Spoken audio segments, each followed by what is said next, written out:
د دایکنډي پیښه یو شمېر سیاسي چارواکو غبرګونونه. رحمت الله نبیل. د جمهوریت حکومت د ملي امنیت رئیس رحمت الله نبیل دایکنډي کې د 14,000 ګانو په وژل کېدو خواشیني څرګنده کړې او ویلي دي چې دا د تاوتریخوالي بوږنوونکې بڼه ده. نوموړي د پیښې له قربانیانو سره خواخوږي څرګنده کړې. د نبیل په خبره دا د ټول افغانستان د روح زخمي کېدو په معنا ده او اوس مهال اړتیا ده چې لاس په لاس شو او د یو نوي روایت پر اساس هیواد جوړ کړو. د یادونې ده چې د طالبانو حکومت د کورنیو چارو وزارت هم دغه پیښه تایید کړې ده.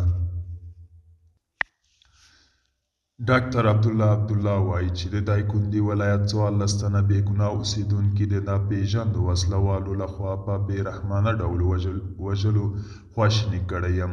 ښاغلي عبدالله په خپله ایکس پاڼه لیکلي چې د خپلو بې ګناهو هیوادوالو دغه بې رحمانه وژنه په کلکه غندي.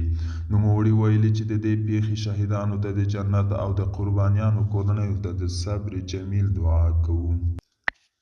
د تیر جمهوریت حکومت د ملي امنیت پخوانی رئیس محمد معصوم ستانکزي د دایکنډي کې د 14,000 هیوادوالو په وژلو خواشیني څرګنده کړې ده. ښاغلي ستانکزي په خپله ایکس پاڼه لیکلي چې دا بې رحمانه وژنه د بشریت ضد جنایت دی. نوموړي ویلي چې د دغې پیښې عاملین باید د خپلو اعمالو په سزا ورسول شي.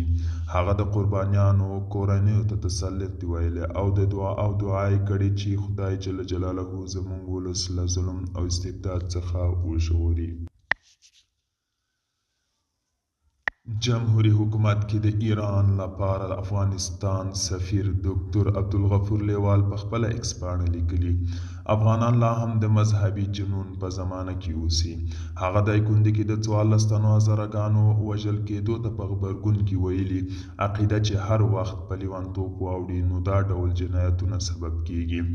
لیوال د پوښتنې په ډول ویلي چې دا د افغانانو ولې ووژل شول او څوک شته چې د ولې جواب ووایي. د یادونې ده چې دغه پیښې د ګڼ شمېر نورو پخوانیو چارواکو په ګډون د زیاتو هیوادونو او سازمانونو غبرګونونه راپارولي دي. دوستانو دا و د نن ورځې چمتو کلی خبر. تر بیا هم په الله سپارم.